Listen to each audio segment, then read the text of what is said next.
Yep.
I can't believe it's almost 9 minutes that we've been listening. It's unbelievable. Um, it's beautiful. So, ladies and gentlemen, my guest today is Motoshi Kosako, and I'm very happy to have you here, and especially after reading your whole bio. Thank you very much. Thank you very That's much to cool. have me here Yeah. today. Yeah. It's really beautiful. Oh, what an amazing trio. I mean, I play with Chris, actually. We get together and Oh, play. yes. Yes. He told me. Yeah, it's Yes. really, he's a very unique individual, as is Michael Manring. Yes. Wow. Yes. Actually, the both of them are very unique, one of a kind musician. Yes. And so it's like this trio is, yeah, it's also as a harpist, I'm very unusual kind of harpist playing jazz and original compositions. And so, yeah, we, yeah, it's really, I think we are very unique sounding trio. Yeah. How long have you been playing together? Actually, Michael and I started playing together probably 2015 or 14 or something like that. And then Chris is also, we started playing together back then. And then, but I formed a trio. I did a duo with Chris and duo with Michael. Yeah. And but Chris lives in LA and Michael lives in the Bay Area. I live in north of Sacramento. So we totally separate from each other. And it was very difficult to put a trio together for many years. But finally, I put a trio gig together 2016. And then we started doing gigs, but and COVID hit. And then lots of the concert we scheduling kind of canceled. And then we restart again last year, 2024. Oh, no, 24, 2 years ago. Yeah. And then, yeah, now we're picking up again to do some shows. Yeah. Yeah, COVID threw a big, stop in a lot of things, didn't it? Yeah, yeah. But it's kind of cool because kind of had people regroup, Yes. right? Yes, and we also create a album called Foxing Hour during the COVID, and we couldn't get together in a studio. So each one of us has a studio facility around the house. So I recorded my part, sent to Michael. Then Michael played the bass on it, and then sent to Chris. And then Chris put a percussion on it, and then eventually I mixed again. Yeah. And adjust a little bit and then create a CD. So we did actually the project during COVID. Yeah, that's cool. Yeah. Well, yeah, I mean, this is especially, I would have interviewed you anyway, but also the club downtown LA, Birds of a Feather Jazz Lounge, which I've been, myself and Sydney Jacobs have been running since November. We're going to have Motoshi, well, the group, Komaga Trio. Yeah, Kosako, Manring, and Garcia. Yes, the last name. Yeah. Oh, I was going to ask you about that. That's very cute, ma'am. Yeah. Well, anyway, that's April 23rd. April 23rd. It's going to be mind-blowingly beautiful in that club. The club is very intimate. You haven't been there yet, but it's really intimate. The stage is it's a low, small stage, and it's just good vibes. The artists and audiences really love it a lot. It's really great. It's gonna be really beautiful with you guys. Yes, I think we are pretty much like an acoustic chamber jazz type of group, and Michael plays electric, but still we're not booming sounding. Band because the harp is, it's not a loud instrument. So I amplify a little bit, but we stay in a kind of chamber music. The room is perfect for that. Yeah. So I'm looking forward to perform there. Actually, yesterday we had a group from Cal Arts, the ensemble, like a student ensemble. Well, they're graduating, but we had vibes. Let's see, drums, bass, acoustic bass, guitar, sax, and piano. The only instrument we made, put into the house was the piano. Everybody else was, well, I mean, the bass had his amp and the guitar, but they were pretty acoustic, and it was perfect. Yeah. So anyway, it's going to be great. Looking forward. Yeah. Yeah. So you're from Japan originally, but it's been a long time, right? Yes. I think I surpassed the time here. Me too. It's in Japan. Yeah. Well, I mean, I'm from Boston, but So I moved here like when I was 26, and then this year I become 55. So I'm more American than Japan. I know, strange to say, but yeah.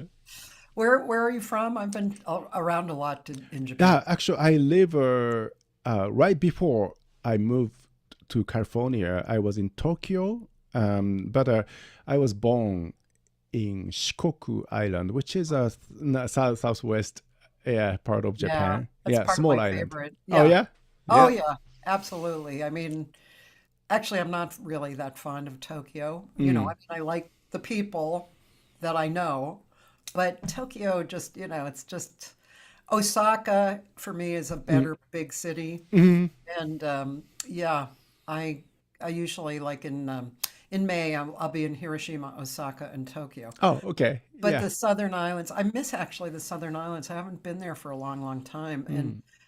that is just divine. Yeah. Sometime I'll just have to go there, even just on vacation. Yeah, vacation. Uh, Yeah. because it's really beautiful. It's just such a beautiful feeling, and Yeah. yeah, and beautiful to see. Yeah. Um, so let's see. So you came here when you were 26, Yeah.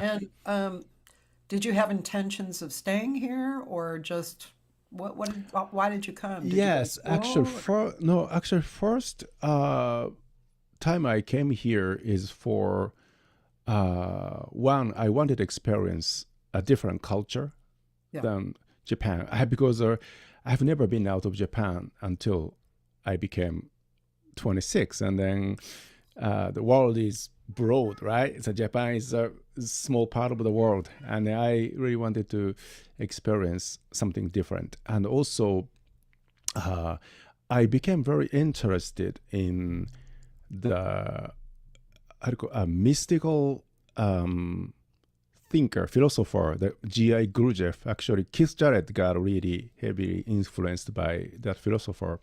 And in Japan, actually, we didn't have any group that we can study that philosophy. And of course, California is, though lots of spiritual teaching happening in California. So I really wanted to expose myself to that type of teaching as well. So that's one of the main reason why I came here for the first time.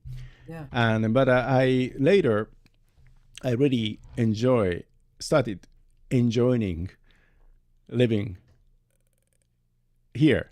Yeah. And I also probably because I felt more free here, Uh-huh. because in Japan is a, let's say, very old culture Right. and beautiful traditions as well. But on the other hand, you have a lots of societal rules Pressures, and the rules. pressures and rules and stuff. Yeah, but Yes. Yes. United States is the mixture of different cultures, and right. So it's I felt more free, and people are more open, Yeah. and so I really liked that atmosphere here. And also I eventually I involved in romantic relationships and everything, so I had a good reason to continue staying here. And so yeah, I was not really intending to live here Same. so long, but Yeah. it happened. Yeah. Interesting. Yeah, And were you playing harp at that point, or were you a guitarist mostly? I was guitarist when I moved here Hmm. in the States. And later, I had opportunity to play some percussion section in an amateur orchestra because I could read music and I like music. And then I was helping the percussion section a little while. And then at a certain point, the orchestra decided to do some opera gala concert. And then some opera parts needs harp arpeggios and kind of simple harp stuff and a Yeah. ballad. So and then so the conductor asking, some of you can maybe play a couple of tunes on a harp, and then this is very simple. And then I was like, oh, you play guitar, you're plucking strings already, so maybe you can figure out how to do. So anyway, that's that's the first time I play the Yeah. harp. Yeah, Were you but I were really. you were you excited right away? Were you like, oh, really like this? Yes, actually, I was I started feeling the limit. Start the hitting. I felt I started hitting the ceiling as a guitarist. Yeah. Like yeah, I couldn't really find my own voice on the guitar, or I really like the polyphonic music, like a piano music or more thick sounding music. But I really like the sound of the guitar. So those two things actually, okay. So it's conflict. Like a guitar, you cannot do like a It's very difficult to do polyphonic thing on a guitar. So, but harp, I realized harp is plucking like a guitar, Yeah. but I use both hands like a piano. So, and then I realized, oh yeah, I can do lots of things I like in music with a harp. So, and then it was a little challenge to start playing the new instrument, like later 20s. Yeah. But I was almost kind of quitting guitar because I felt like, oh, I'm not talented, kind of, like a little depressed moment. So, okay, so instead of quitting, I thought maybe I can give myself another chance to try a different instrument. So I picked up the harp. Yeah. I love those words with what you're describing. I picked up the heart. Yeah. Like Yeah. it was kind of like, yeah, I picked it up. I mean, it's it's such a challenging instrument to sound great on, but you do Yeah. sound wonderful on it. Yes. So at the beginning, it's a the challenge was I didn't have much money to go to lessons, Oh, and how and I about had to, to buy a harp too? but yeah, it took 7 years for me to pay off like buying the big car. So, but anyway, I managed to make a loan and kind of purchase the harp, but it took years. And also, I live rural community. Yes. It's far away from San Francisco or any big city. So even going to the big city and taking lessons from a harp teacher costs so much money, and Yeah. even lesson is not cheap. So Yeah. I pretty much taught myself. Just I'm self-taught, but actually that was good because first I managed to be able to pass the audition for the professional symphony orchestra, the Stockton Wow. Symphony, and then so I kind of figure out how to play harp good enough that to be a professional classical harpist first, and then continue teaching myself. I could apply the new technique, or how to call. I can invent something Oh, new. yeah. So usually some of the techniques or some of the sound is not really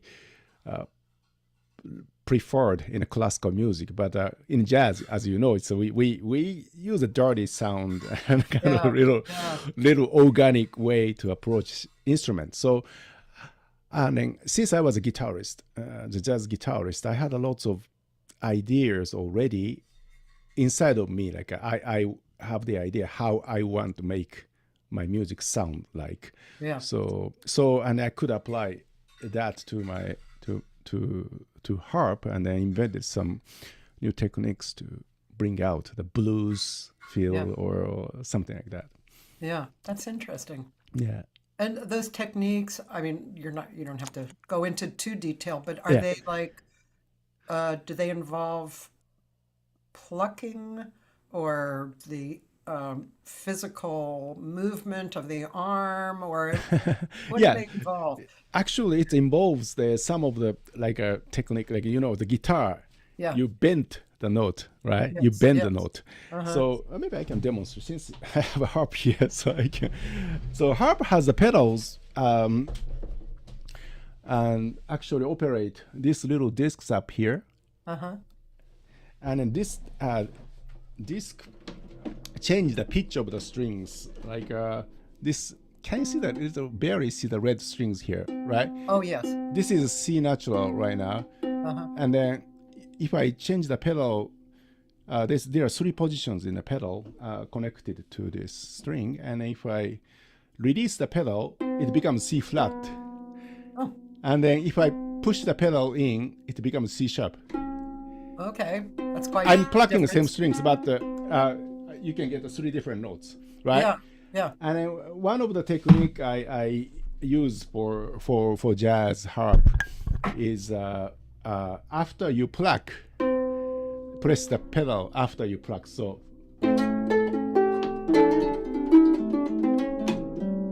it's like I have a little boing, wing, wing. Yeah, It's like a little like bending, like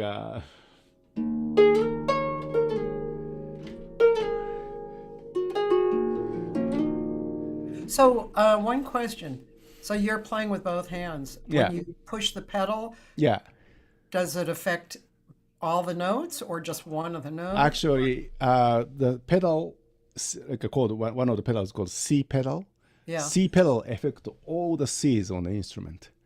So it's like and then C natural and C flat possibility disappears from the instrument. So C, all the C's, red strings, become C sharp. Oh, so you cannot play C natural and C sharp at the same time. right. So you have to choose which note you are going to play in a moment. So, and then you have a C, D, E, F, G, A, B, 7 notes in octave. So I have a 7. Let's see, you can see the 7 kind of pedals. Oh, a little bit. okay. Yeah. Oh, Right? yeah. Yeah. So 7 pedals. So, and so C, B, C, D, E, F, G, A. So 7 pedals and 3 on the left side. That's an 4 awful lot of brain power, man. Wow. Yeah. I thought trombone was hard. You are right, because Yeah. like this. Yeah. Yeah. So this is that's why a lot of people believe the harp is not really a suitable instrument for jazz, because jazz, we need a lot of chromatic scales or modulations. Yes. So it means anytime we have a modulation or we want to have a half step, we have to do something with the pedals. So, but I figured out how to do it. That's amazing, actually. Yeah. Really amazing. Yeah. Okay. So, wow. By the way, Brad Stone, hi Brad, says totemo subarashi, Subarashi. but Oh. I think it's subarashi. Subarashi. Desu Yeah, one. Yeah, thank you. just for you people on Facebook, for some reason, and who knows, because it's technology, I can't see everybody's comments. I can see Roland's comments, that's about it, but I'm looking at Restream so I can see your comments, but not on Facebook, just so you know. Okay. Anyway, technology, right? Yeah. Yeah. So, yeah, something that I don't know if everybody really realizes it, but so with the trio, you have, and you probably have songs that you play, and then also improvisational pieces. And so, but on the songs, of course, you're playing the head and then going into Improvisation. Yeah. and then coming back to the head at some point, right? Yeah. So we pretty much follow the traditional, conventional jazz form, like play the head and then do the improvisation, and then play the head again, and sometimes outro and intro is added, beginning and end. Yeah. Okay, I just wanted to mention that because for people watching, Yeah. there's so much to ask you about. So let's see. Wow, I don't know how to enter this because it's Yes. it's a big subject. So you became interested in some spiritual perspective, and then you've been solidly in that. Solidly, that's kind of solidly in that for a long time, right? So this, of course, this is my area of interest big time. Of course, music is too, but Yeah. I really like to know about that with people, and Mhm. that's the way I lean as well. So, um, yeah, I'm not sure what question to ask you about that. Maybe you could start somewhere. Yes. I started being interested in the spiritual aspect of life through music, and probably earlier my experience with martial arts. Yeah, I practiced judo quite many years, and with very good instructors. And anyway, I was I was before that I was totally focused on materialism. It's everything is coming from material. All the psychic activity is coming from the brain, the one of the organs on our body. It's totally. I was so Yeah, leaning to interesting. the materialistic, and then when I started uh, practicing jazz on the guitar. Yeah, Before jazz, I playing the rock, and I practice physically practice a lot. I yeah, thought physical approach bring us the excellence in music. yes, So and I did so much, and then I was probably yeah, the amount of practice I did on the guitar and the harp was insane, almost like I amount of time and energy.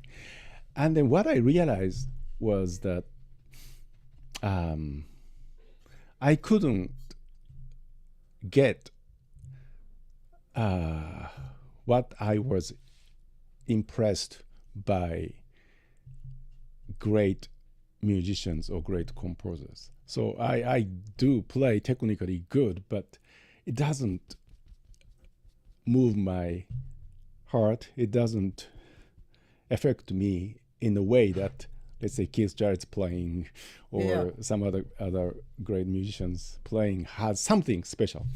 yeah, So, and I started questioning myself that, okay, so what is missing? And then I started realizing that maybe I need to look into the spiritual side of life.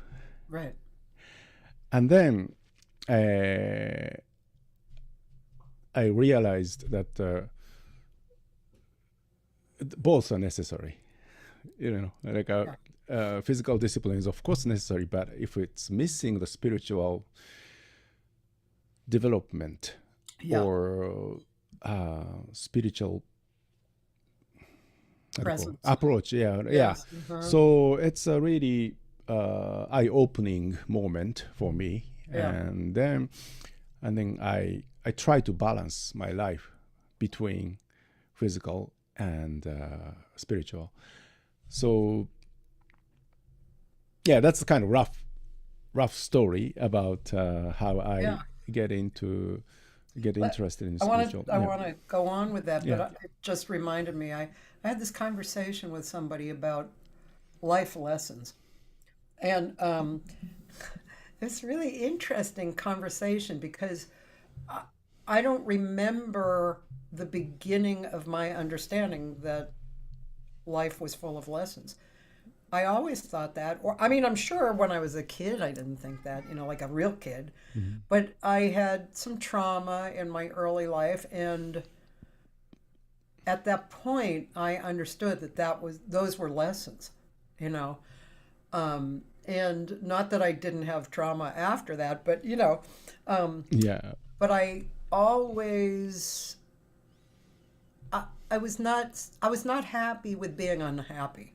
Mhm. Like sitting in Mhm. unhappiness. So I always looked for the lesson.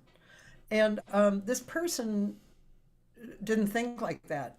I mean, looking back, like I was querying them about, what was their experiences and did they have losses? Did they have realizations? And the answer was, of course, yes, everybody has that. But regarding them as lessons was not something that they they thought about. Mm. And that doesn't make it bad. It's just so interesting that people's perspectives are uh, unique, and Mm. it kind of reminds me of another thing. I've had hundreds and hundreds of professional vocalists give workshops at my Yeah. house over the years. And what I thought was fascinating was what they taught directly came out of their particular traumas and lessons. Ah. I just thought that was really Hmm. interesting, that I observed that over and over and over again, and so of course it's life living is a personal thing, of course, and Yeah. yeah, Yes. We learn same things through the different path. It seems like exactly, we climb the same mountain, but the yes, way we get there is can be very unique.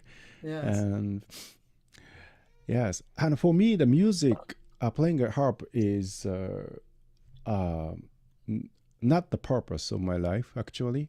And a lot of musicians put this way, like, okay, yeah, my purpose of life is for the music. I dedicated my life to music. But for me, the music is a part of the whole life experience, and very beautiful one, of course. But yeah, today I have a granddaughter in my house. We take care of her 2 or 3 times a week, every week and during the day.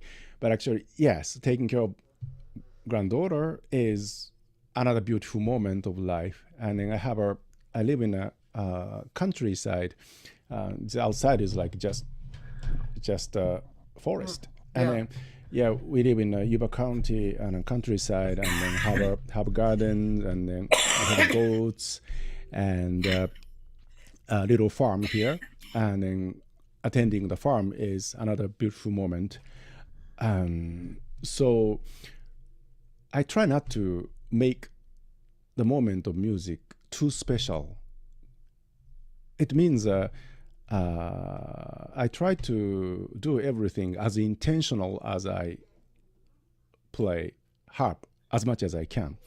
So this is also this philosophy is coming from also Japanese traditions or martial arts training.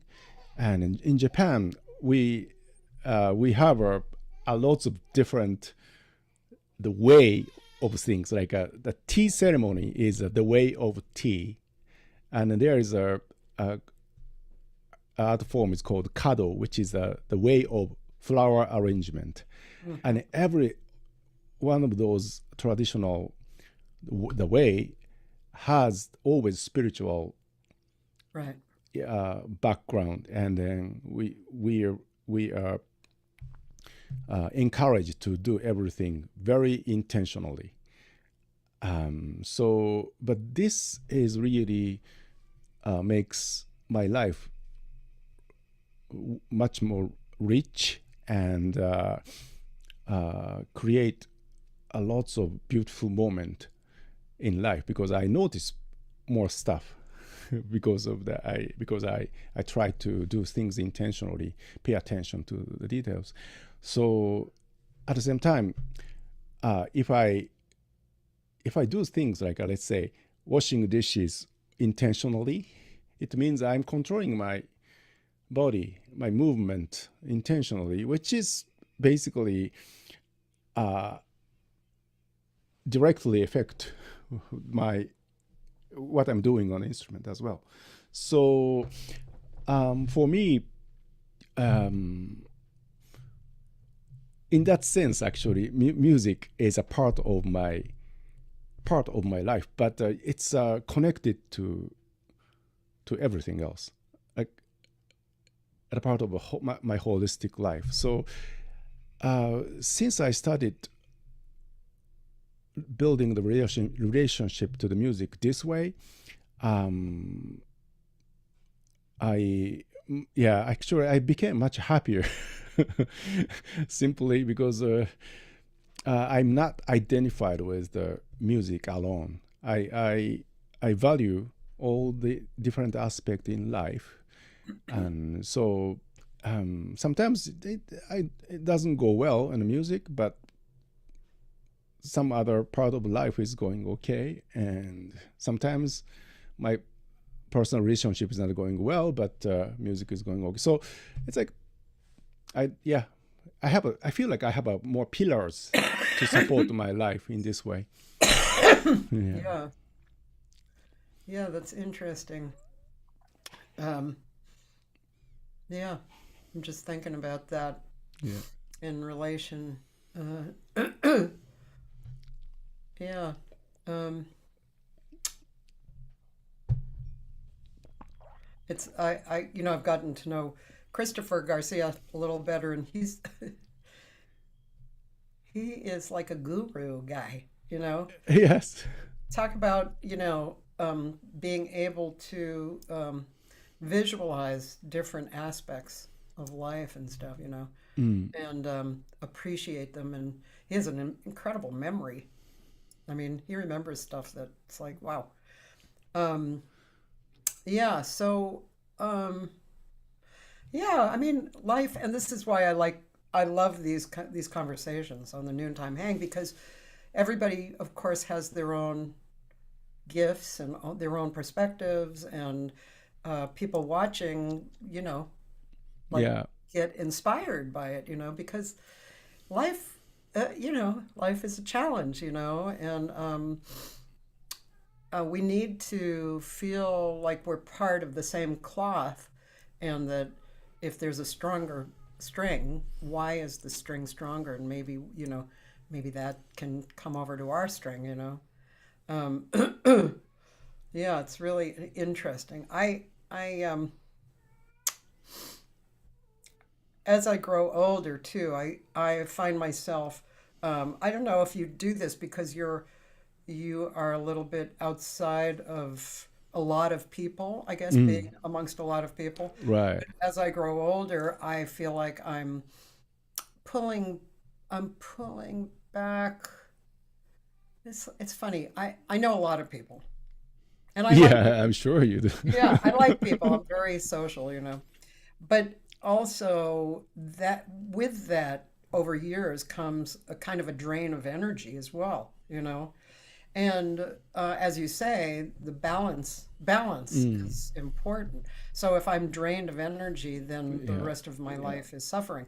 So as I've grown older, I've been noticing myself pulling back from certain people, or not you know gushing open, as I would say, Mm. to everybody. You know, that doesn't mean I'm not friendly with everybody, but it's Yeah, as I know far as what you mean. letting people in. Yeah. Mhm. Yeah. Yeah, I know a lot of people actually, older, as they're growing older, going through that. So I guess that's probably part of age as well, right? Yes. Yeah, actually, I'm innately very social, Yes. and when I spending time with people, I really enjoy, and I put a lot of energy to that. Yeah. And but I like you, I need to see the balance. So I just came back from the tour in Japan, like for about 1 month, Oh, and then every day I'm seeing lots of people, and I enjoyed it yeah. every minute of my tour. But uh, I need some time for myself to be in a quiet situation, like my home. Actually, I see only the family Yeah. unless I go out. So, um, and then and this is I think everybody has different balance. Like some people really enjoy being in a busy place all the time, Right. and some people really like being alone all the time. Yeah. So I think we don't have any you know right balance for everybody. Yeah. One size doesn't fit all. So Right. Right. but I think it's for musicians, especially for creators, it is important to know our own balance. Otherwise, we drain too much, or we don't have enough relationship, social relationship. Also, without performing in public, or without in social relationship to the society out there, we are not so. We are not motivated to share music so much, right? So I think it's balance is very important. Yeah. Let's see. Sorry. Roland, he said, I'm curious, are you familiar with Edmar Castaneda? Yeah. If so, have you ever jammed with him? He has an excellent album with Hiromi. Yes. Edmar, actually, I was with him at one of the Harp Festival in LA a few years ago.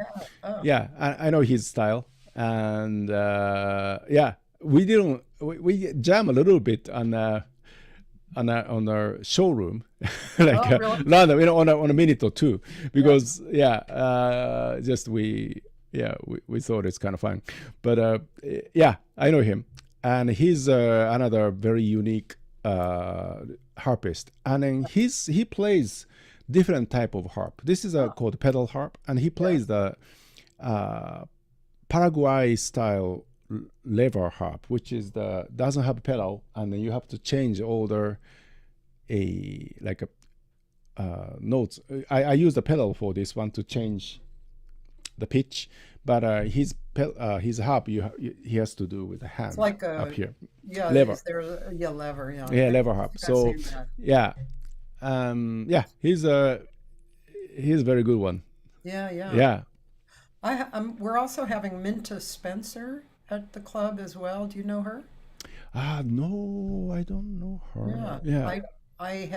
She came in seeing another group. I can't remember who, but yeah, she was as a harpist. Yeah. Yeah, so we're having two harpists at the club. It's great.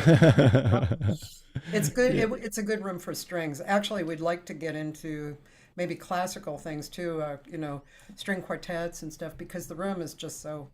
Yes. Actually, I do play sometimes with a strings quartet, and I have an old arrangement for the rhythm part for the strings quartet, and I don't require them to do the improvisation, so everything is written. It's like a big band score. Like somebody does the improvisation, but most part is kind of written. So I'm interested in doing some concert with strings quartet if I have a chance sometime. Well, after you play the room, you probably might start thinking about that. Actually, yeah. Let's listen to something. Let's see. So now, can I just go and pick something, or? I see. So you want to hear what? Komaga Trio?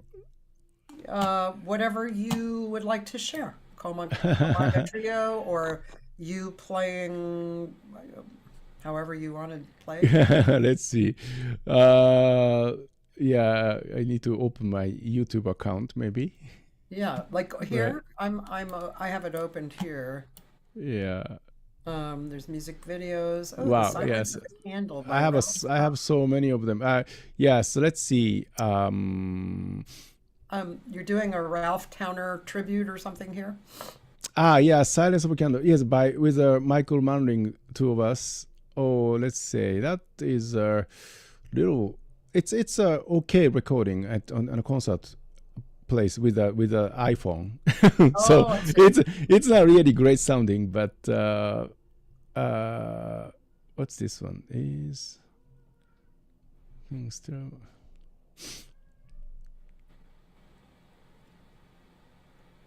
Yeah, so maybe I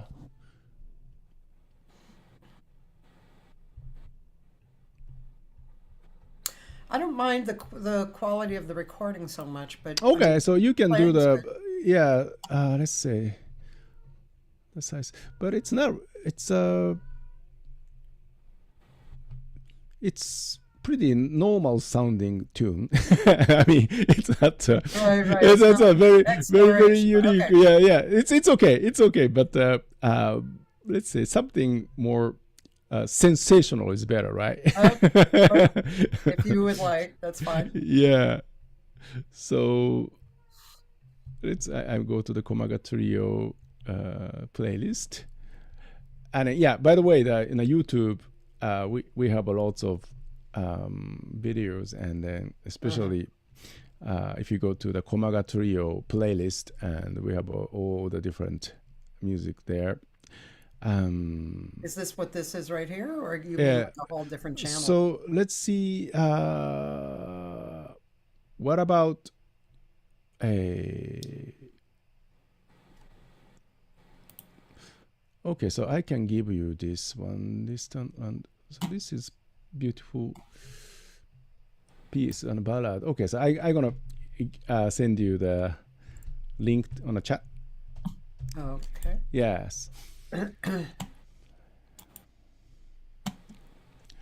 Yeah, I think this was the performance last year in back room in Auckland. I think Richmond, Auckland. I forgot which one, but anyway, in the Bay Area, San Francisco Bay Area, some of the one of the live house. It's called back room. All right, here we go. Yeah, and this one is a beautiful kind of ballad, hymn style ballad, and then followed by very fast arpeggiated composition. Yes. Okay. Okay. My cat comes. Okay. Ouch. Yeah. You are not supposed to be here. She come from window probably. Oh. To the main house.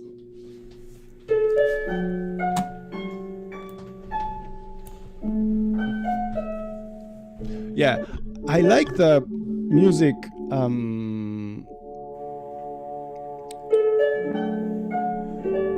How to go? We do a lot of improvisation in any style of music, but I really like the music, like a band Oregon or some of the ECM artists, like Keith Jarrett. Yes. Sometimes it's very, it doesn't sound like a typical conventional jazz. Right. But we use it as a platform for improvisation anyway. And then, so I like that varieties because, and this music is one of those examples. Yeah. I was just telling my business partner about Oregon. He came up in a different genre. Yeah. And Oregon, I was like, well, it's gorgeous. It's ECM, and it's like when you are in the audience, it's stunning. It's it's totally stunning and wonderful. Yeah. and actually Oregon original band had a Colin Walcott played tabla. Yes, right. And so actually I really wanted to have tabla in my band. I see, and Chris was perfect. Chris can do the percussion, drums, and tabla, and it was my dream came true. Yeah, that's kind of band. Wonderful. Yeah. And Michael is he's a bassist, but he can cover so much. He play like when he plays solo, it's like sounds like a guitarist. And he can play the harmony, and he can add so much to the sound too. So yeah. Excuse me. I'm going to turn this up.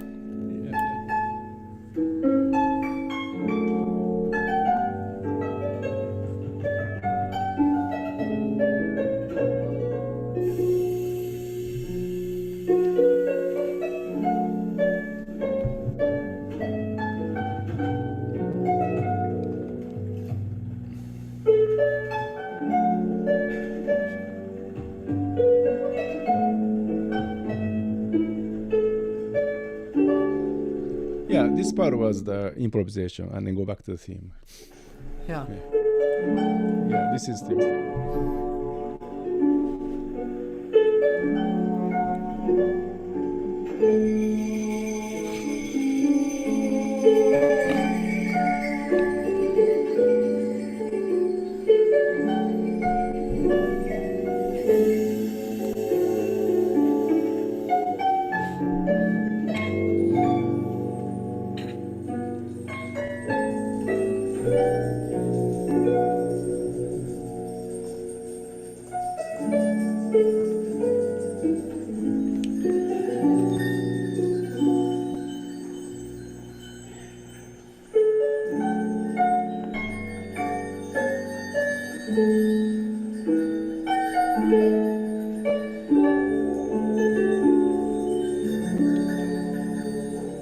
And move into the next movement, so to speak. Yeah.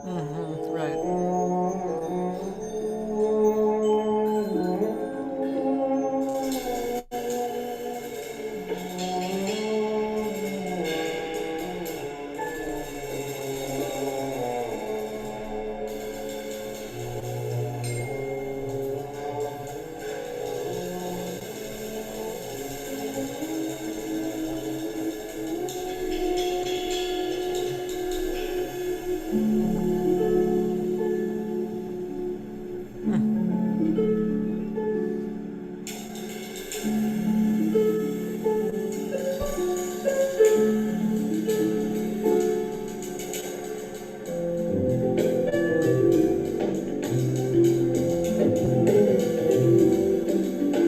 This piece actually originally I composed for quartet, including Paul McCandless on oboe.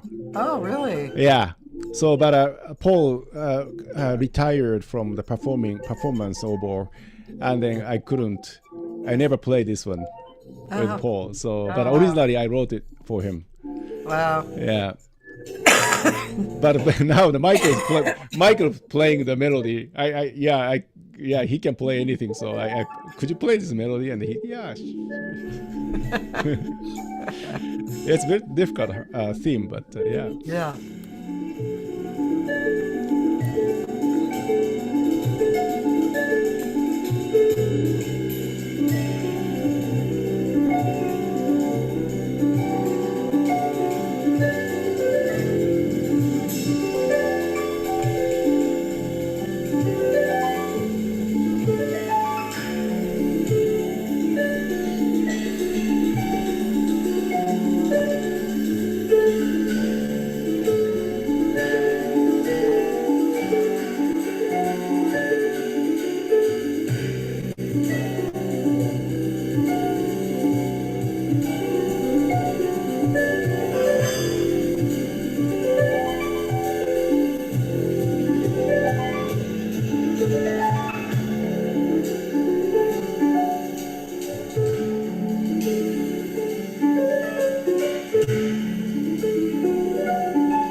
Ah, beautiful.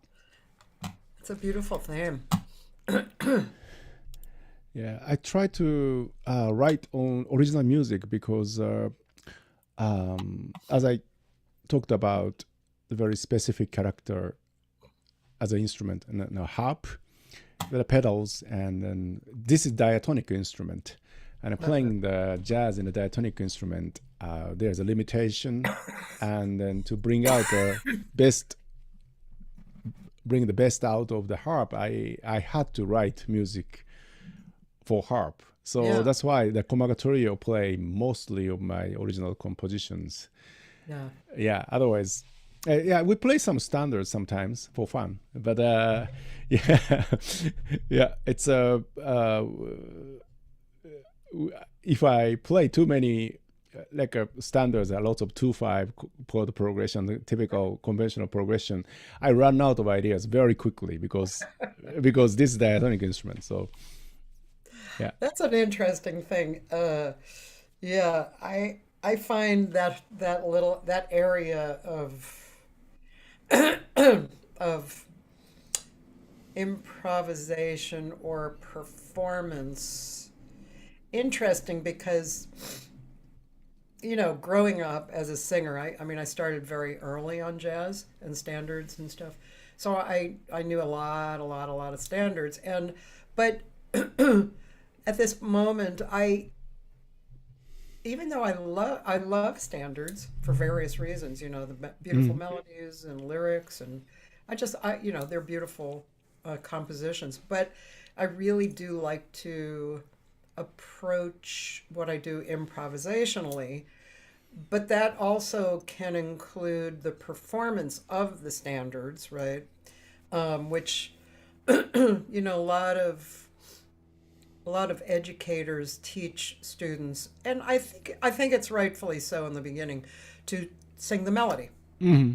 and of course that doesn't mean the way it's written on the page, right? Because I always tell my students they had to write it down somehow, so they wrote it that way, but that Hmm. doesn't mean that was how they wished it would be expressed. And then yeah, so that touches on different actions, your improvisation, your perspective on it. Um, but I always think I I do better when I'm freer to Mm. express myself. If I have like certain parts written for me that I have to match, Yeah. I mean I can sing them, but I'm not very happy and I don't think it sounds that great. It's better if I'm able to stretch and pull and breathe, Mm. change. Um, Yeah. yeah. I mean, I think that's a reflection on life too, right? Hmm. True. We don't want to get up and do the exact same thing every day or the exact same way. Yeah. Yeah. And I also, when I was playing guitar, I did the improvisation a different way. It's a chromatic instrument, and I can do a lot of do things outside of the scale and stuff. So, and then this instrument is totally different. So, um, I think there's no right way to do it, but Yeah. actually, yeah, with the harp, I have to approach Yeah. one way, and then when I was a guitarist, I approached in a different way, and Excuse me for a minute. yeah, I have my attention stuck on that. So, I guess this is kind of a duh question, but why is the guitar chromatic and not the harp?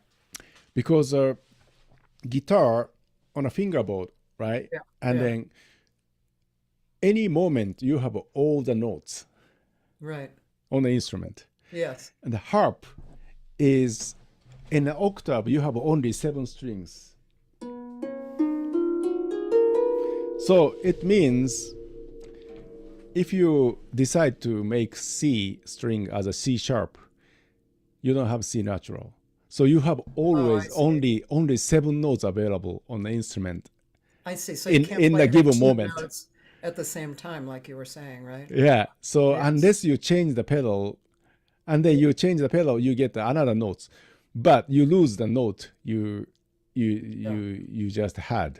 Right. So it's always we have only I, 7 notes available on the instrument, and then we shift those 7 like it's a palette, color palette. yeah. Yeah. Yeah, and then you don't have in all 12 colors. We have only 7 colors at a time. Yeah. So and we switch the palettes when the chord changes. So it's a very different way of thinking.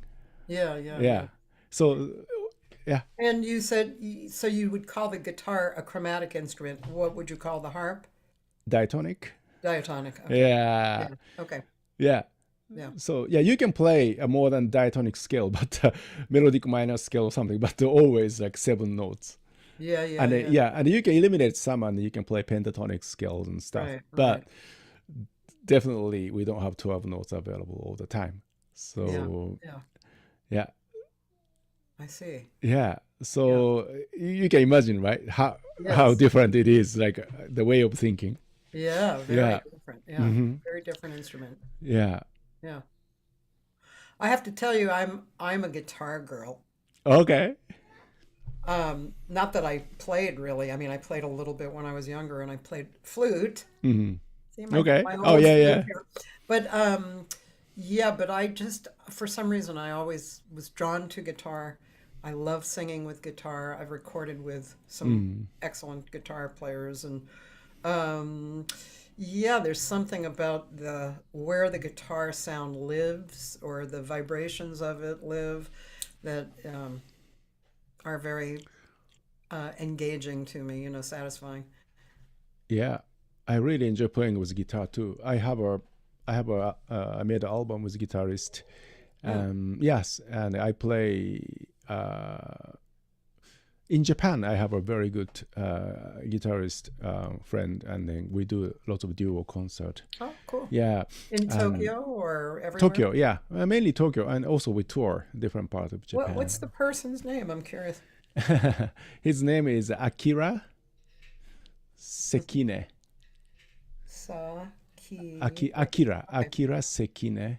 Okay. Yeah, and he plays there also. He's a very good flamenco guitarist too. Jazz and flamenco, he can do both, and Yeah. which is really excellent. Yeah, Cool. I'm going to look him up. Yeah. yeah, yeah. He played with me on some of my YouTube videos. So Oh, okay. yeah, and then I was a guitarist, and when I was guitarist, I was really try to study Ralph Towner's composition, and then also acoustic guitar, 12 strings guitar. Yeah. And as electric guitarist, I liked John Abercrombie, the ECM guitarist, and also, of course, Pat Metheny and Bill Frisell, yeah, John Scofield. yeah, John Scofield, yeah, All those yeah, guys. Yeah, yeah. So I really went through all this Pat Maltino, all of these guitarists, and then as a young man, I tried to mimic like how they do this phrasing and kind of stuff. So I learned lots of guitar idioms, Yeah. guitar phrasing, and then I became a harpist. So I think my harp sounds more like a Guitar. Yeah. So Like my guitar phrasing, thinking, yeah. guitar thinking. Yeah, So yeah. so yeah, if somebody can come to our concert, you can really hear. I was a guitarist before becoming the harpist. Yeah, Yeah. yeah, I think I know a bass player like that. But yeah, yeah, when I grew up, my dad was a sax player, and I had twin sisters who were older than me who sang, and one played piano, and my mom had been a singer. So we, grew up doing standards and learning standards. That's how I grew up. And of course, then I was a child of the 70s. So, all the 70s pop, funk, soul music came in. But then I went to Berkeley with the yeah. flute. And at that time, it was the mid 70s. So that was when ECM was coming in very strong. And, Bob Moses and Weather Report, and, those groups shocked my brain. I just was so blown away by the space. Yeah. And how Weather Report, for instance, I teach this to my students so that they can get an idea of a broader musical spectrum, which is, like I'll put the pen here, and then I'll give them each an elastic band. Yeah. And here's the time and the song going by. That Yeah. never changes. But everybody has their own personal elastic band. But they're all, the other end is tied into the song. So Weather Report as a good example, right? As a matter of fact, I talked to Peter Erskine about that once. He said, so after he came from Stan Kenton, he got into Weather Report. Yeah. And of course, when you're playing with Stan Kenton, part of the jazz idiom is matching people, what they do. They're comping, right? But Weather Report, no, Yeah. it's totally opposite.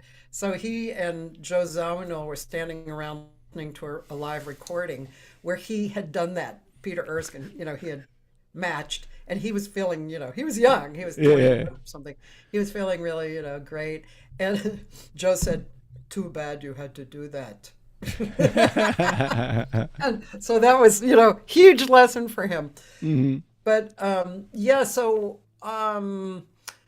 that music appealed to me so well. As a matter of fact, I wrote lyrics to several tunes like Hippodyville by John Abercrombie, and I recorded that too.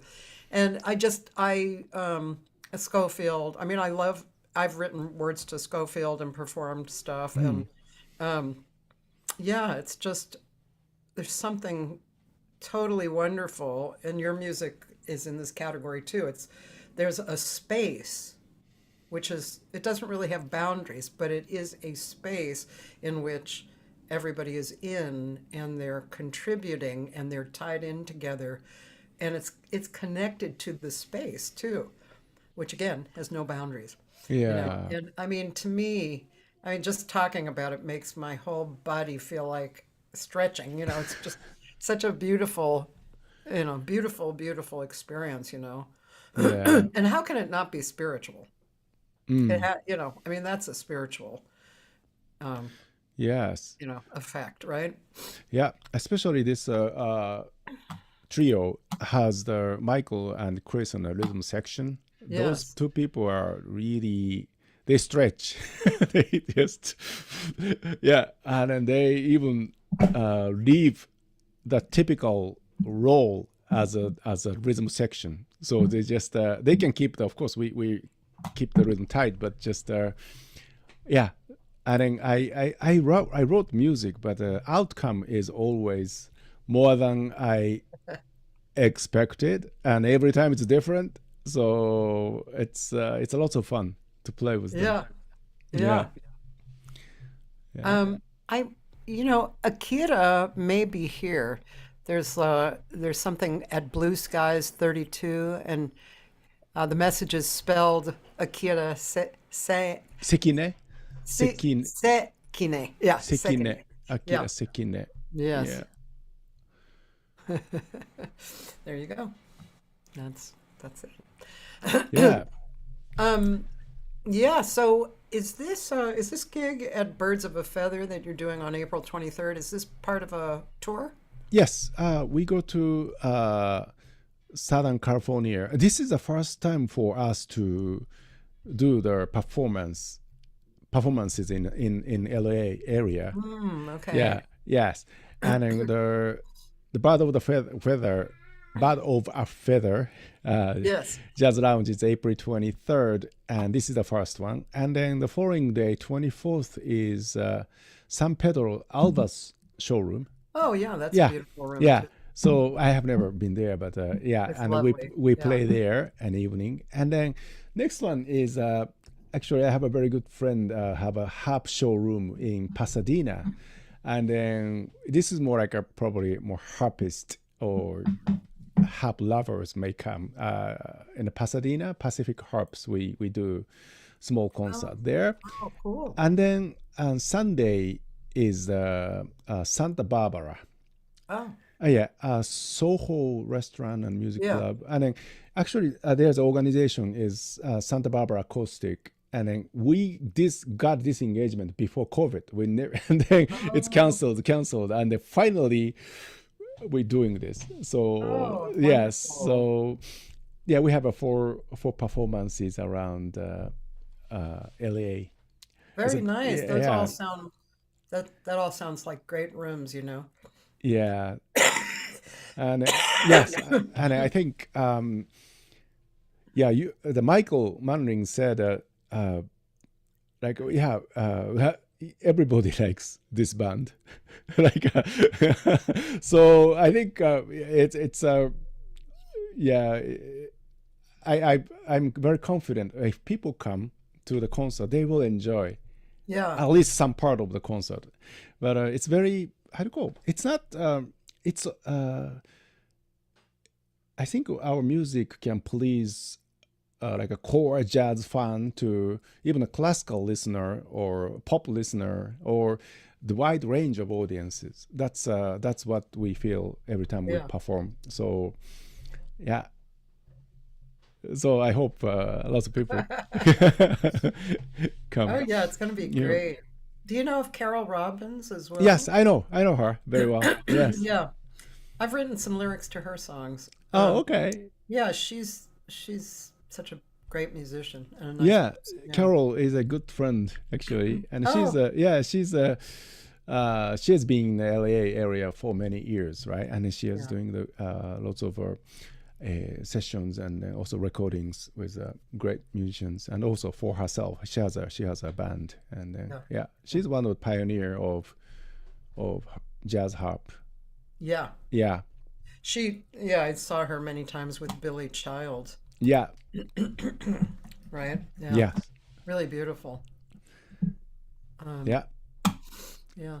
but not so many of us doing, right? Very not so many harpists play in a jazz field. Actually, she was one of the pioneers who started.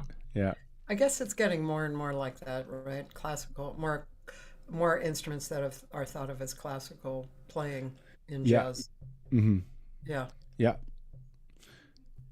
yes. The harp is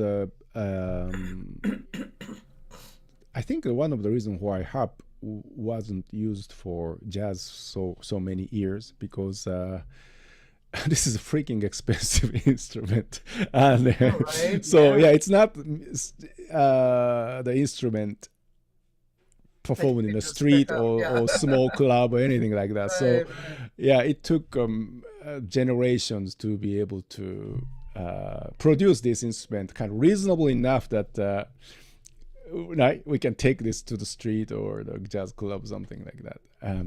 That's one thing. Also, the number of harpists, the mass of the harpists wasn't big enough to start coming out of the classical music. I think like the other instrument, there are so many pianists, so many guitarists, and Yeah. they starting coming out of the box, but harpist was very few. So and then kind of we stick inside of the classical music tradition, and then Yeah. finally we hitting the mass, and then Yeah. probably some people started coming out of the box. It's like I go to some new music concerts here because that's another interest, and of course Christopher Garcia is involved in that Yeah. community. But um, I've seen a Japanese player several times.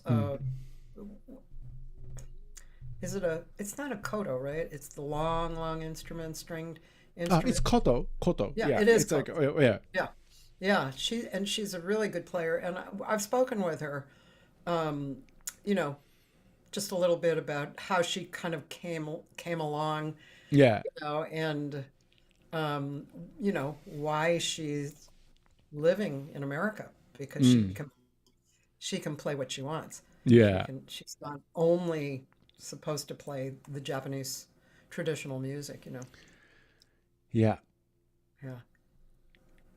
Yeah. So there I have some friends and a Japanese traditional instrumental player Yeah. and then does something different, like original music. Uh-huh. Yeah.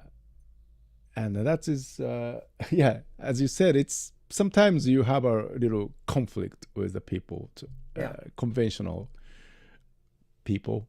Yeah. Yeah, because they say like it's yeah, you're not supposed to do that and do Yeah. this and yeah, Yeah. yeah, Yeah. I've been going to Japan since 1980, and first 10 years I went 3 times a year, and so I feel very connected and also somewhat knowledgeable, about yeah, perspective. Yeah, and yeah, it's there's some really beautiful, beautiful perspectives, and then there's the kind of suppressed, perspective too, and uh, yeah. So I do know a lot of Japanese folks who have come to America to live because of that. It's just a more free living perspective, I guess, right?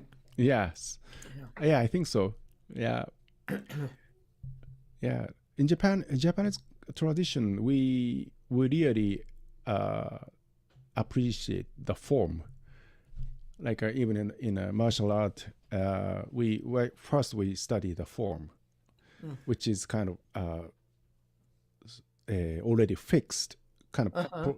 process, and then and we consider that kind of form is the record of the master's movement.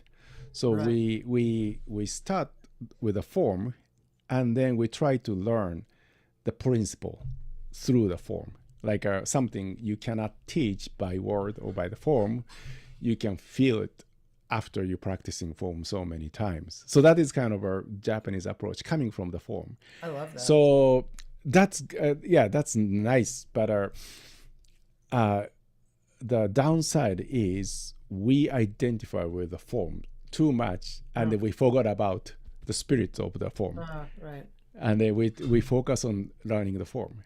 Yeah. So yeah, so I think there's a pro and cons in this system, and then lots of Japanese, including myself, lots of Japanese people have a strong tendency to just focus on the form, and then we forget about why we're doing this, the spirits of the form. So I was very bad at learning form. So, but I really wanted to know the principle since I was a kid. So I think that's why I'm really feel more comfortable being here. Yeah, that's really interesting, actually. Yeah. I think Kenny Werner also was like that growing up. Yeah. Yeah. Form was kind of, he didn't like being forced into the form. Yeah. Mm-hmm. But he was very curious and very outgoing in the principle, and then, yeah, it's really interesting. Yeah. Very, very interesting. Yeah. Form, principle, and expression. What would you call the third thing? Spirit. Oh, really? Yeah, spirits. Oh, no, actually, form, expression. Yeah, that's what I said. But the core meaning or principle and the spirit of the action. Yeah, something. Yeah. So yes, that's why I think it was good for me to study harp without specific teachachers. I took some lessons because I don't know how to put this way or that way, right? So I took some lessons at the beginning, but pretty much I self-taught. Yeah. That was really good for me. Yeah. Yeah. I think about that a lot, actually. I think that I would like to practice that, I guess, that aspect of singing more, where I'm trying things out and discovering things. So I have a tension on that I would like to do that more. But so far I haven't done that. I guess I need another 10 years or something. I was just talking with this man who's 93. His name is David Amram. And he was the French horn player on bebop records. And so that was an interesting time to do that. That wasn't like now we're saying, harp is becoming part of it, and violin and that kind of thing. But back then, wow, So anyway, he's a real character. Not only did he go into jazz, but he also became the resident composer of the New York Philharmonic. He's still composing. He's played with Arlo Guthrie and that whole genre. He was in the Beat Poet group, like with Allen Ginsberg and Jack Kerouac. He was even in, like, they made this movie called Pull My Daisy, which is like an old, from that period, black and white, very funny, like hipster type of movie, And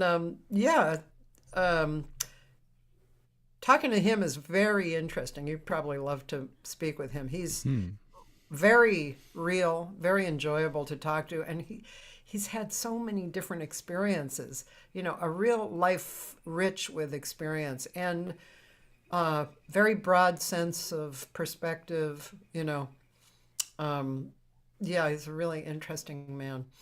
But sometime maybe I can introduce you sometime. Yeah, it would be fun. Yeah. 93 years old. Wow. Yes, and still working. Still working, out there like playing festivals, folk festivals especially, and then Nice.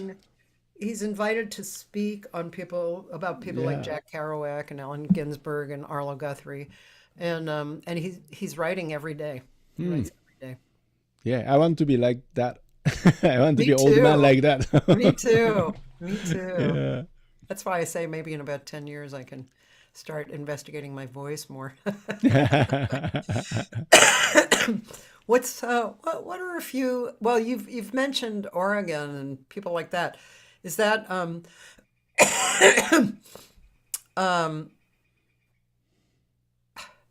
what are a few of your favorite artists, like, or favorite records that you would, you know, that you never tire of, you know? Oh, yeah. So the Ralph Turner's Solstice, ECM record, Solstice, Oh and yeah. yeah, and a younger Barak, Ralph Turner, Eberhard Weber, Oh yeah. and then Yes. also the Young Christensen Uh-huh. quartet, and then that album is something. It's in recorded in 70s, and still sounds so fresh, and that album is really something. I never get tired of it. Yeah. Yeah. And another one I would say changed my way of thinking of jazz Yeah. was the Keith Jarrett's My Song, his Keith Jarrett quartet, and that is a jazz album, but it's totally different from the conventional jazz Yeah. tunes, and but still lots of improvisation and uh, beauty. It's like Yeah. a yeah, jazz is beautiful, but it's kind of different kind of beauty. It's close to classical music beauty. It's like a I was really impressed by that album. Yeah. Yeah, and then those two albums really changed my way of approaching music. Mhm. So yeah, Yeah, uh, that's great. There are standard players too, like Ahmad Jamal. yeah, Yeah, Ahmad Jamal's yeah, yeah, it's yeah, they're I mean, of course they know they're from the traditional jazz, but then hmm they have this other thing that Andy yes, was speaking of. yeah, Yeah, Ahmad Jamal and I always forget his name. Pianist. He's from a family of well, bebop musicians, but he's a pianist. There's a drummer, um, sax player. I don't know why I always forget his name. Anyway, but he's like that direction too. It's mm, just really, it's beautiful, you know.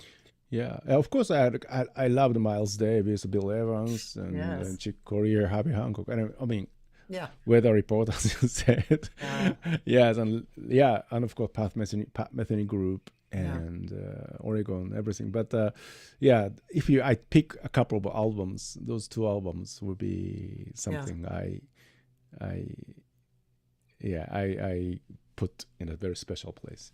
Yeah. Yeah, Do you practice anymore? Like practice, or do you just practice songs and I uh, actually I still explore this instrument as a mm, kind of digging deeper, like how I can do with this instrument and some of the chord progressions, like how I can solve this with the pedal, how I can do the modulation and stuff. So still I'm keep exploring the instrument. So half of the time I practice, I just try something new on the instrument, and also consistently composing music. So half of my time on the instrument is exploration and then trying new things, and then another half is more like okay, so I have a gig, I have to practice this song, right? Like a normal practice. Like yeah, yeah. yeah, yeah. That's how I I still I still love this instrument, exploring.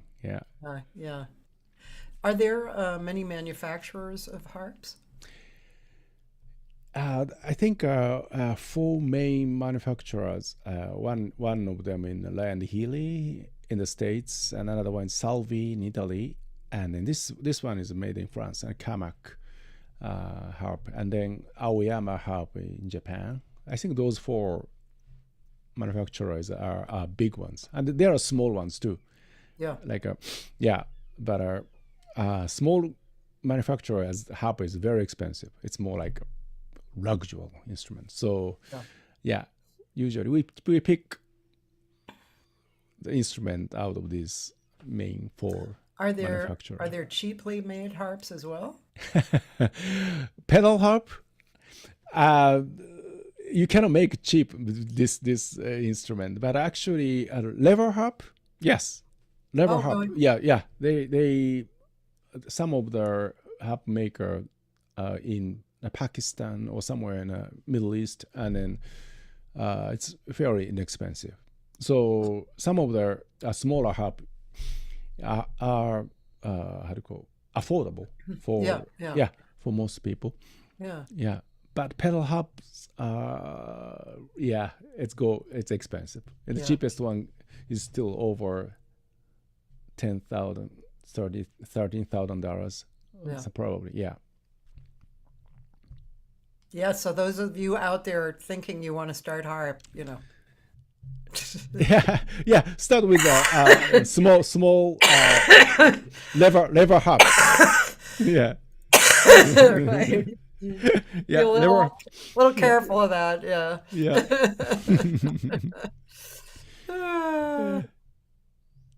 Yeah. Well, what else can we mention? April 23rd, I'm going to say that again. Yeah. April 23rd, we're going to have the trio at Birds of a Feather Jazz Lounge. Yeah.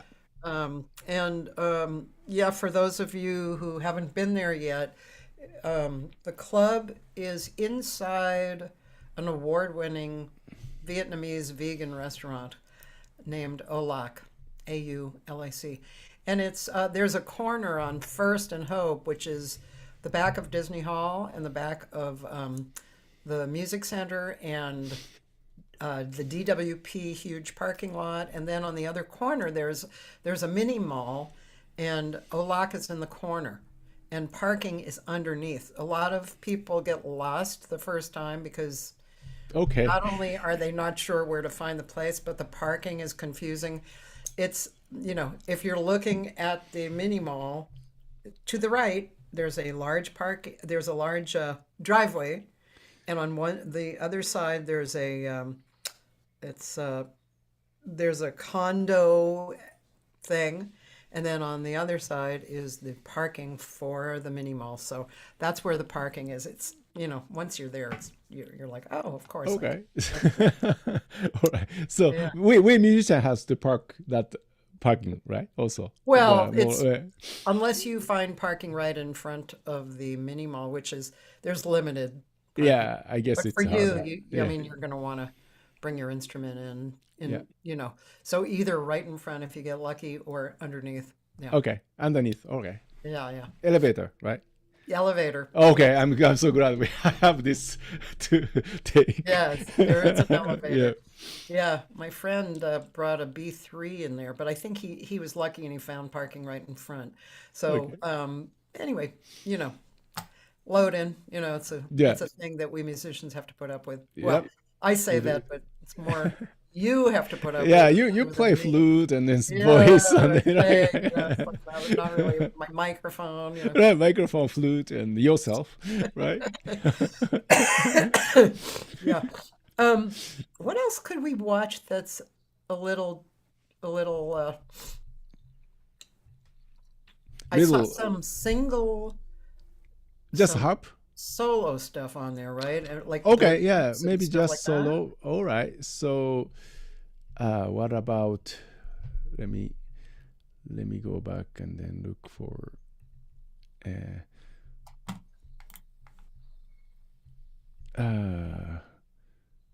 wait a second.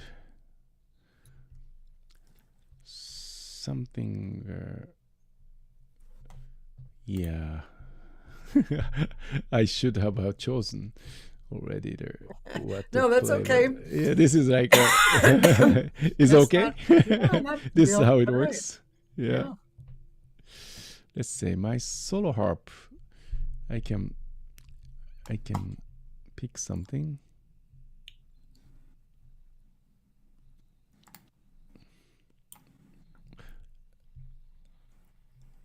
Okay, so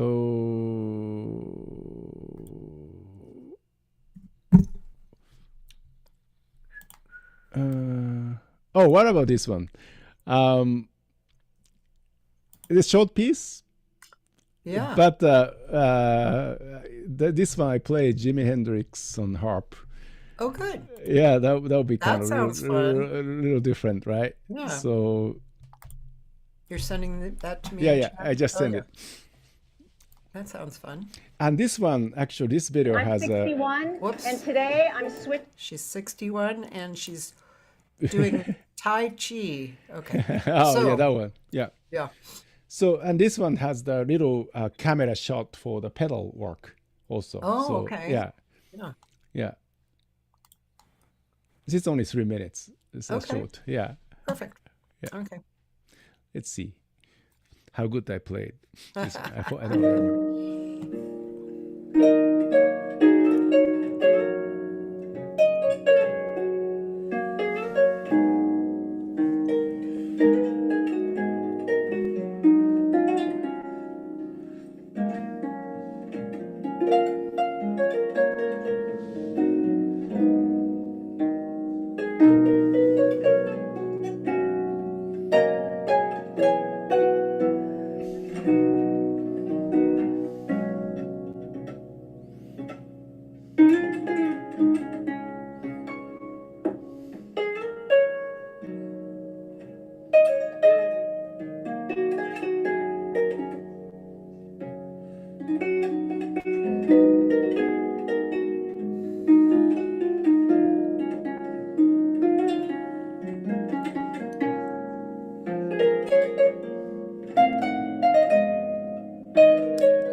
Cool. Yeah, Very lots of nice. little bending note with the pedal. Yeah. Yeah. Very nice. Yeah. So that's uh, um it's something that piece has more focus on those like bending note kind of Yeah. techniques. Yeah. Yeah. But I think I thought it was interesting to see how the pedal is working Yeah. with Yeah. Yeah. with the note. Yeah. Yeah. Yeah. I mean, it makes sense, of course, that you get comfortable with um, which pedal to use, how far down Yeah. it is, how long to hold it, yeah, all Yeah. kinds of stuff. Yeah. Yeah. Yeah. It's a very interesting instrument. It Yeah. is. It is. Yeah. And lots of people have never seen the pedals an Yeah. instrument because they're on the TV they don't show Yeah. the pedals at Yeah. all. So Yeah. yeah, Pretty cool. intimate venues they can see the pedals very well. So Yeah. I will talk about the pedal for the audience as well during the Yeah. concert. So yeah, It's going to be I hope great. they will enjoy Yeah. the It's going show. to be really great. I'm looking forward to it. How can I, how can I help promote? I mean, other than this, how can I help get people in the door? I'm hoping that everybody is going to, Yeah. get their audience to come in. Any ideas? Well, Chris is local, and Yes. he's doing a lot of talking about this coming up concert, and also Michael has a lot of fans internationally, and I'm sure he can. That some people come Yeah. because they like his playing, Yeah. and yeah, because he's such a unique bassist, and he can carry his own show just with bass.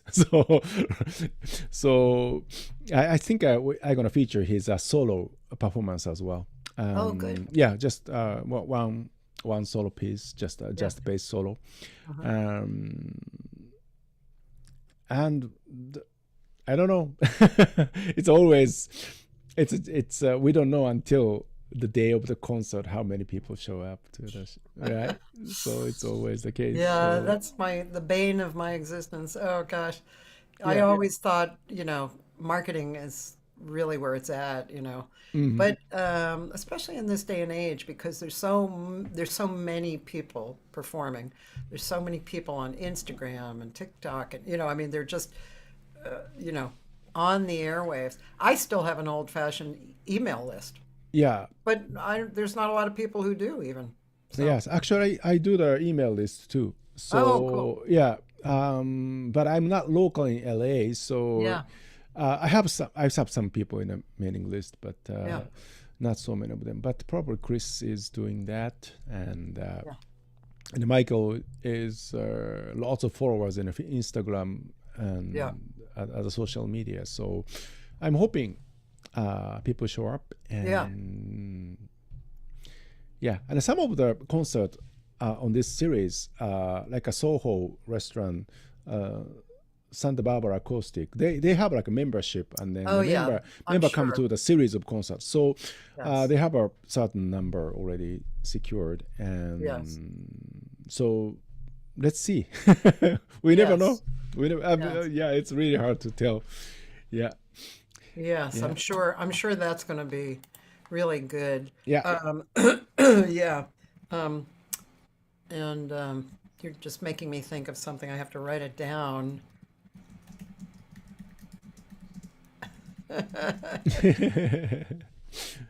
Yes. Um, uh, Is so, that yeah? yeah, sorry. Go ahead. Yeah, We're almost at the end here. It's yeah. almost been 2 hours. So, Okay. did you want to ask something or say something? No, actually, uh, last tour I did in Japan, and then I noticed, or maybe I have been noticing this last few years, if not longer, like the age of the audience is Getting a getting little a younger, yeah, getting well, maybe older. older. Ah, Yeah, because I don't know. Maybe with this economy, younger people don't make as much money as we when we are younger, and then they yeah. cannot afford to come out so much, especially in Japan, I think. And then also they are more exposed to the like a media, like a internet live or recorded music or YouTube videos, Uh-huh. something. Right, right. Yeah, and then a fewer people come out for the live music. I don't know, just the generation. But our generation still love to come out to see the live music. Yeah, But yeah, we loved it when we were in the 20s too. So yeah. like yeah, but how do you Yeah, see a it's similar so thing? unusual. I mean, the Mm, Blue Note came to LA, yeah. and I've been there several times, and I'm just really surprised that it's sold out for Charles Lloyd. It's Wow. sold Okay. out. It's like, Hmm. why? I'm Mm. curious. And the ages are all different. Okay. And I mean, Catalina's still, um, is still happening, and it's still, um, Catalina's has, well, the Blue Note too. Now those Mm. venues, they have a mixture of genre, you know, Okay. It's not jazz. jazz. Yeah. Yeah, I mean it's jazz, but it's, maybe leaning more over to the R&B Mm. side and stuff like that. But as I said, Charles Lloyd, that was jazz. Mm-hmm. Mm. And so and I went to see Charlie Hunter. Do you know him, the guitarist? Charlie Hunter. He's an unusual player. He's kind of funky-ish like Schofield, but he plays Mm. kind of bass and guitar and melody, you Hmm. know, together. Um, that was packed. Okay. I guess Bill Frisell had two nights. Mm-hmm. That was packed. Bill Frisell. Yeah, of course. I mean, it's Yeah. cool. I mean, but they have a lot of the Blue Note has a lot of R&B-ish type of Mm. acts as well. But so I don't know. I think it's a mixture of the venue and the artist and Mm. promotion.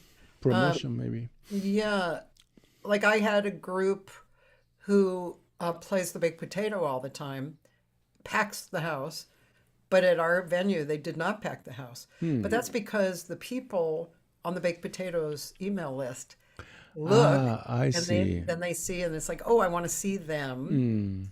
And so again, once again, goes back to the artist's personal marketing. And I'm always thinking that there has to be something a little unusual in the marketing Mm. to get people's attention. Um, my husband has the same issue on eBay, selling things that sell on eBay, but not through him. I see. Same thing, same product. Uh-huh. I keep telling him to get crazy in his description. Just go wild, get crazy. Don't be, very The like moderate. straight. Yeah, Yeah. yeah. Mm-hmm. Um, y- Before, when I was booking this same venue before the pandemic, my girlfriend and I just fell into this really weird comedy routine. I don't know where it came from, but it's still on Facebook and stuff. It's called Misty and Cassie. But we would dress up and we would be like two Jewish girls from New York Yeah. talking in that kind of, way, Yeah. and talking about who was coming into the club, and and it was just funny. It was just stupid and funny. But did it work? I don't know. I'm not even sure if that worked, but Mm. when you look at things that are going viral um, in this area that we're talking about, not something really bizarre and crazy, Mm. but just something like this, you wonder why. I mean, how is it getting viral? Why is it getting viral? Mm. Who is it reaching actually?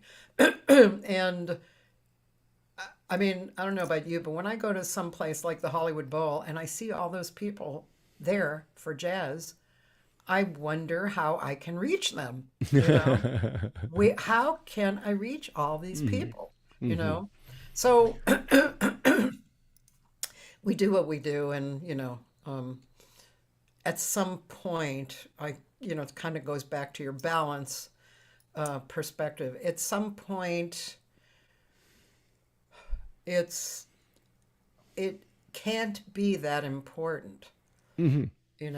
and of course, it is important for obvious reasons like making money and spreading out the music more, all the obvious reasons. But if you focus on that, you know, it's just, you're going to fry your brain. Yeah, it does. Yeah, yeah. Do you spend money on making CDs anymore? I mean, Actually, CDs, yeah, manufacturing. um, I do because Yeah. still, especially I go to the tour. I go to Japan for touring, That's and the only Japan. reason I save my CDs, actually. Yeah, Japanese people Yes. love to still have a Yes. CD Yes. in Yes. hand, and here only a few people buy CD, Yeah. but yeah, but I think still myself prefer to have a Something. physical. Yeah, Yes. Yeah. so yeah, but at the last 10 years it has changed so dramatically. Yeah. It's not So dramatically. yeah, yeah, but download music doesn't sell as much as CD. I mean, I used to sell more Yes. recorded material when CD was still Yes. viable, and then now it's everything's downloaded. Even if I come to the concert with a QR code for downloadable, versions, but not as many Yeah. people. Yeah. I had somebody in the club the other day, um,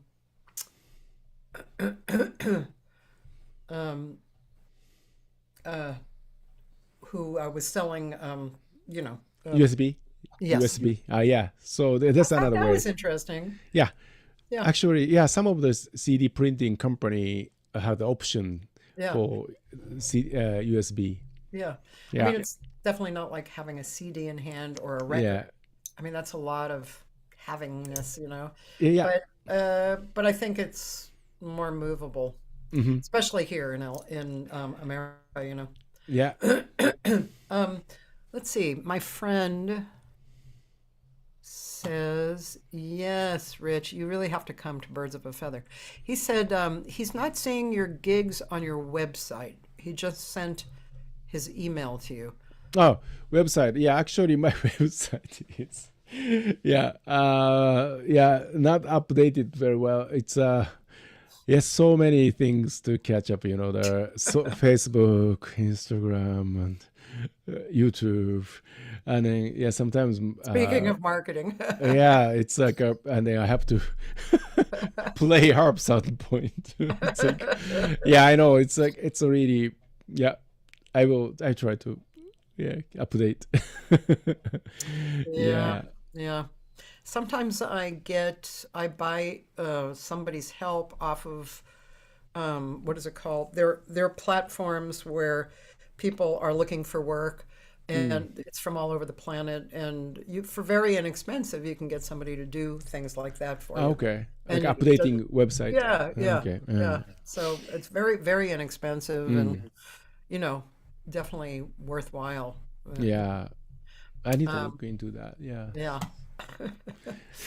Okay, well, all right. Yeah. Well, so we're going to say goodbye, and very happy to have you on. Thank you so Oh, much. thank you very much. Yeah, it's an honor to be a guest over your show. Oh, Yeah. thank you. Yeah, you're number 672. Oh, nice. It's just a nice number. 672. Yeah. Yeah. And you're going to be at Birds of a Feather April 23rd, which is a Thursday night. So Mm. those of you in LA listening, I expect to see you there.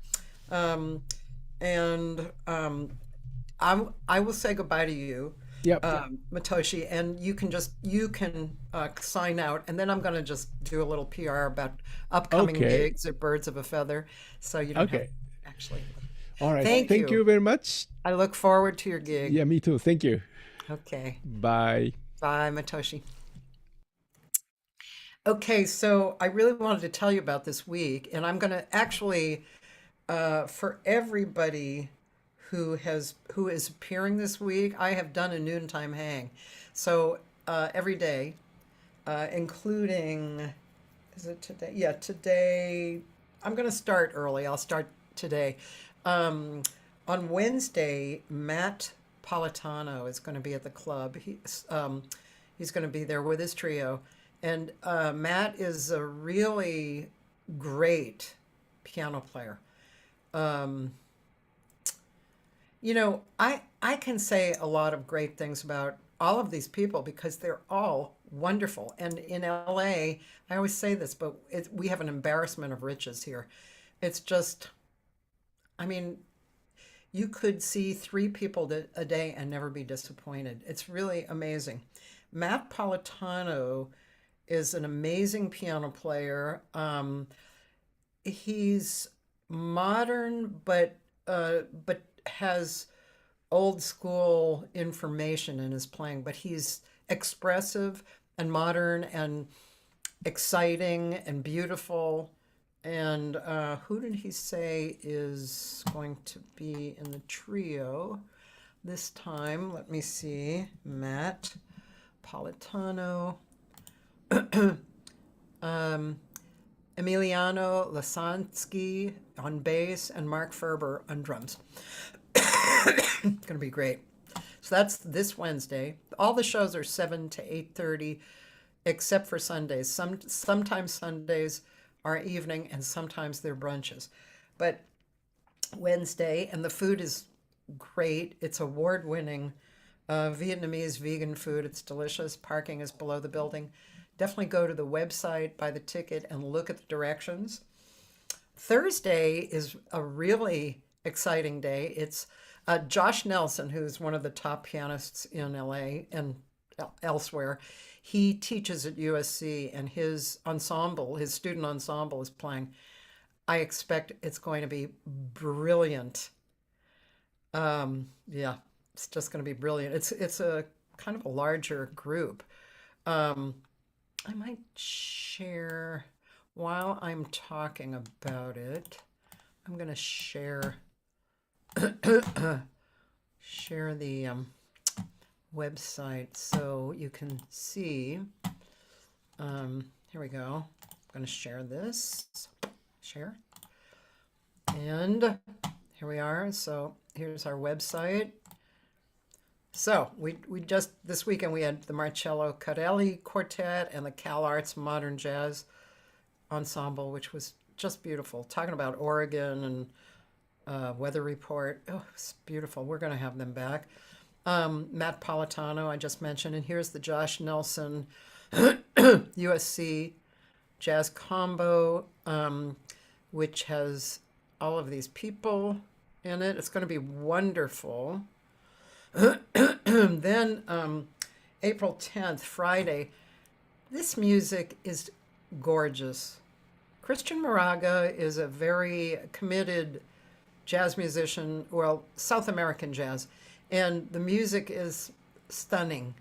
It's it's a I don't know how to explain it, but it's very kind of solidly there, and it's really beautiful, beautiful, beautiful music, and he has a great band. So that's Friday, April 10th. Saturday, we're really looking forward to having John Prue and Maya Prue. So John Prue, pianist, singer, beautiful guy, beautiful player, and his family is gorgeous, and that includes his daughter, who's in her early 20s. She plays guitar and sings. She's very much into Brazilian music, and that's going to be very special and beautiful. Sunday the 12th at brunch, actually, Susan Krebs, who has been a successful actress, and she's a singer, writer. She's sung with this band for many years, actually, well, for nearly 30 years. And that's really great. And she's funny and she's interesting, and that's going to be great. Then we're going to move on to Thursday, April 16th, which is a singer's jam session. So you singers out there, you have been wanting me to do a jam session for you over and over and over again. So here it is. Sydney, this is my business partner, Sydney Jacobs, who's a great singer. We're going to lead the session. It's going to be a great trio. It's Todd Hunter, John Leftwich, and Chris Wabich. So here it is. Come on, jazz jam session. Then Patrick Barnett, he's a beautiful crooner. Janice Mann, great singer. Anna Gazzola, fabulous Brazilian, very exciting singer. And I think this date has been canceled. But anyway, I think I'm going to stop sharing now. So all of this, and of course, I have my Saturdays, my steady Saturdays in Santa Monica, which is really fun to come down to because my gig is 9:30 in the morning to 1, and it's always great. It's very casual, good breakfast or lunch, and then you can just literally walk a few blocks over to the beach. So that's every Saturday. So come on, you guys. Love you all, and we'll see you this week.